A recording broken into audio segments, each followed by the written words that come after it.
In this slide, we are discussing a significant security incident involving the Axios NPM package.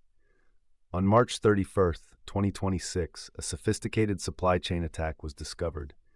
This attack targeted the widely used Axios package by exploiting a hijacked maintainer account. The attacker was able to publish malicious versions of Axios, specifically versions 1.4.1 and 0.30.4. These compromised versions delivered a cross-platform Remote Access Trojan, or RAT, to any environment that installed them. This incident highlights the importance of vigilance in monitoring and maintaining the security of software dependencies. Let's dive into the root cause of the Axios NPM package compromise. This wasn't a result of a code bug within Axios itself, but rather a package compromise.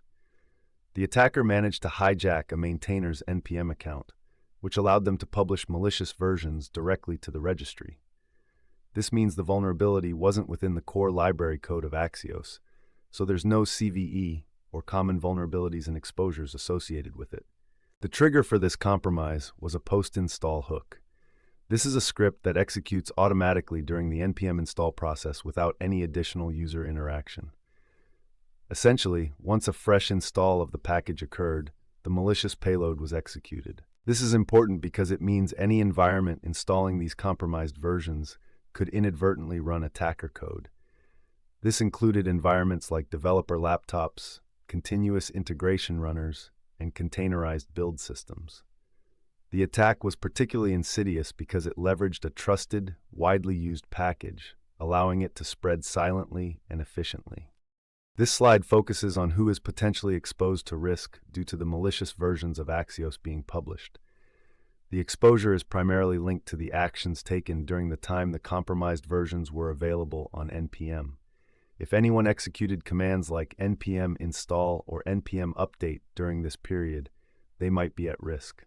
This is particularly concerning for environments that do not use pinned lock files or those that frequently perform fresh dependency resolutions, such as CI jobs scheduled overnight in UTC. For developers, if you ran npm install during the window when these malicious versions were live, your systems might be compromised, especially if your local machines store sensitive information like SSH keys, cloud credentials, or tokens.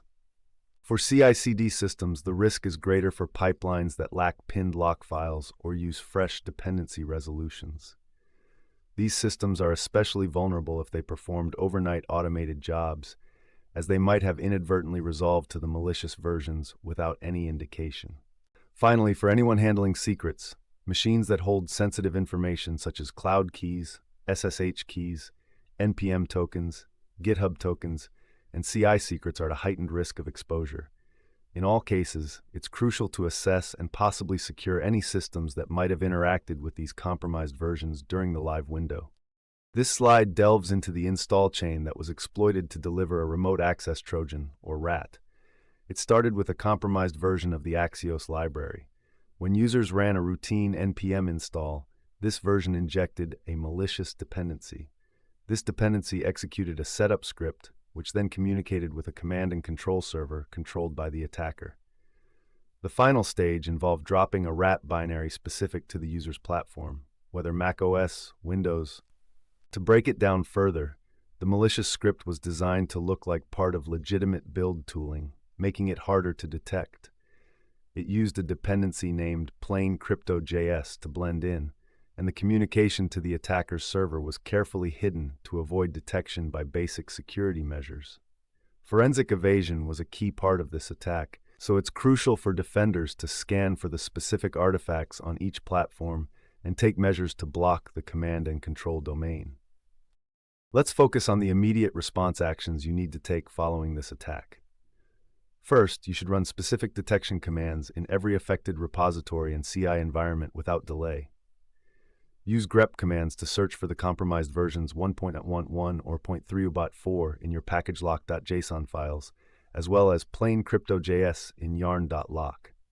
Then, use npm to list any plain crypto.js dependencies. Next, it's crucial to pin your dependencies to safe versions. For the 1.x branch, pin to Axios version 1.4.0, and for the .x branch, use Axios version 0.33. Now, let's go over the priority checklist. Start by auditing all your lock files. you need to check both packagelock.json and yarn.lock for the compromised versions or plain crypto.js. After that, reinstall your packages with scripts blocked by running npm CI with the ignore scripts option. This prevents any lifecycle hooks from executing. Rebuilding is essential. You must rebuild any runners, containers, or workstations from a known clean image. Do not attempt to fix the existing ones in place. Finally, rotate all credentials that could be reached, including cloud keys, SSH keys, NPM tokens, GitHub tokens, and any CI secrets. These steps are critical to securing your environment after this kind of threat. On this slide, we're addressing the critical assumption that if you have installed Axios version 1.14.1 or 0.30.4, you should consider the environment completely compromised. It's crucial to understand that the absence of visible symptoms does not mean the environment is clean. These versions of Axios are linked to a remote access Trojan or RAT that can operate silently. Therefore, if these versions appear in any log file or install log from the exposure window, it's essential to treat it as a full breach. We are identifying these as bad versions, 1.141 and 0.30.4. Seeing either of these in your log file mandates a mandatory incident response. Additionally, the primary malicious dependency here is the package called plain crypto.js. This package was used to deliver the RAT payload, so you need to scan all environments for this package, even if they aren't directly using Axios. The recommended containment posture is to rebuild and rotate. This means there is no in-place fix. You need to perform a full environment rebuild from a clean image and rotate credentials. This is the only acceptable method to ensure that your systems are secure after such an incident. Remember, this approach is about containment and security, not just fixing the immediate problem.